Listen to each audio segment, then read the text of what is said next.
Third പാർട്ടിലേക്കുള്ള യാത്ര. അപ്പോൾ ഇതാ ഇതിൻ്റെ മേലെ പകുതി പൊളിഞ്ഞു വയ്ക്കും, പകുതിയേ ഉള്ളൂ. ഫോട്ടോഗ്രാഫർ അടക്കുന്നുണ്ട്. പിന്നെ അതാ കബറുകളുണ്ട് കേട്ടോ. കബർസ്ഥാനാന്ന് തോന്നി കണ്ടിട്ട്. ഫുള്ള് ആരതാണെന്ന് അറിയില്ല, രാജാക്കന്മാരെയോ ഓലെ മക്കളെയോ ആരെയൊന്നും അറിയില്ല. പക്ഷെ അവർ ശാന്തസുന്ദരമായ അന്തരീക്ഷം, ഭയങ്കര കുലീനത എന്ന് പറഞ്ഞാൽ എന്തായാലും അടിപൊളി, നല്ല വൃത്തി, ഒരു സമാധാനം, പീസ്ഫുൾ എന്നാലും പറയില്ല. അങ്ങനെ തന്നെ ഇത് നോക്കുമ്പോൾ മക്ബറ തന്നെയല്ലേ, കംപ്ലീറ്റ് മക്ബറയാ. ഇവിടെയെല്ലാം കാണുന്നു ഫുള്ള് പച്ചപ്പ് നിറഞ്ഞ മൈതാനങ്ങൾ. ഒരു കൂടെ ഇതിൽ കൂടെ നടന്നു പോകുമ്പോൾ കേട്ടോ നമ്മൾ അടുത്ത സാധനം കാണുക. അത് ശരി, അതാണ് നോക്കിയോ, ശരിയായ വ്യൂ ആട്ടോ. നോക്കിയോ വീട്ടിൽ നമ്മൾ എത്തുന്നതെന്ന്. എൻ്റെ മോനെ, ഇതാട്ടോ സാധനം. ഇതിങ്ങനെ ഉണ്ടാക്കി ഇതിൻ്റെ എല്ലാം അടിയിൽ ചിലപ്പം വലിയ കുയ്യെല്ലാം കുഴിച്ചിട്ട് ഹോട്ടലെല്ലാം വലിച്ചിട്ട് ഇതിൽ കൂടെ പാർക്കുന്നുണ്ടാവും. നാൻസി ഫോട്ടോ എടുക്കുന്ന.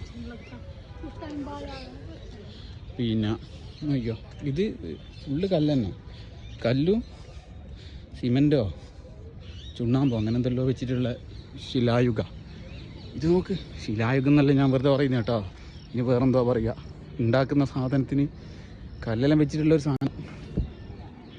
വിമാനത്തിൻ്റെ പോക്ക് കാരണം ശല്യമായല്ലോ. ഇതിൻ്റെ ഉള്ളിലിതാ ഓട്ട. ഇതിൻ്റെ ഉള്ളിൽ കൂടെ ഇങ്ങനെ നോക്കാം. ഉള്ളിൽ എന്തെന്നായിരിക്കും കയറാൻ പറ്റൂല എന്ന് തോന്നുന്നു.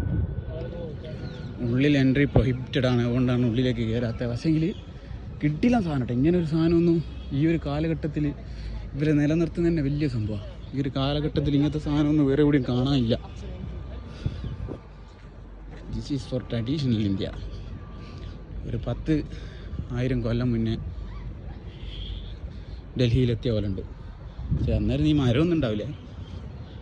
ഇതാ ഇതിങ്ങനെ വട്ടം ചുറ്റിട്ട് എന്താ ഞാൻ പ്രവാസ് ചെയ്യുന്നതിലോട്ട് വേറെ സ്ഥലങ്ങളുണ്ട് അപ്പുറം ഇപ്പുറമല്ലോ. അതെല്ലാം ഉണ്ട്, ചെറിയ സ്ഥലങ്ങളാണ്. അല്ലെങ്കിൽ ചെറിയ വ്ളോഗ് എടുക്കാം. ഇത് ഭയങ്കര വലിയതായത് കൊണ്ട് ഇങ്ങനെ തന്നെ എടുത്തത്. ഇതിലോ എക്സിറ്റ് ഒന്നോ കണ്ണാങ്ങൾ പോകുന്നു, കണ്ണാൻ കുഞ്ഞുങ്ങൾ. അണ്ണാനിക്ക് മാത്രമാട്ടെ ഇതിൽ പ്രവേശനമുള്ളൂ. ഇത് സത്യം പറഞ്ഞാൽ എല്ലാവരും ഒന്ന് വന്ന് കണ്ടിട്ടേ അത്രയോ ഒന്ന് എക്സ്പീരിയൻസ് ചെയ്യേണ്ട സ്ഥലം തന്നെയാട്ടോ ഇത്. ഇനി അടുത്ത ചെറുത്